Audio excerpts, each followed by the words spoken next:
જામનગરમાં રહેણાંક મકાનમાં ચોરીની ઘટનાઓમાં ચિંતાજનક વધારો નોંધાવી રહ્યો છે।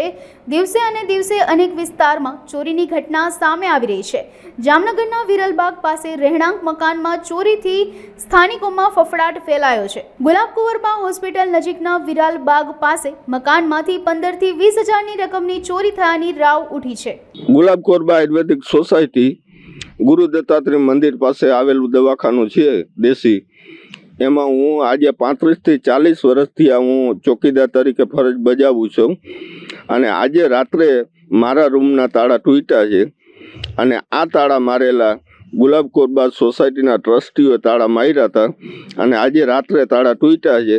હું દિવસનો નોકરીમાં રહ્યો તો આજે હું રાત્રે રહેતો નથી અહીંયા અને ચાવી એ લોકોએ લઈ લીધી હતી અને આજે રાત્રે તાળા તૂટ્યા છે। અમારા કાગળિયા મારા રૂમમાંથી મેન બધા ચેકબુકથી માંડીને બધા તમામ કાગળિયા કાઢી અને એ લોકોએ બહાર હરગાવી નાખ્યા છે જે હોય।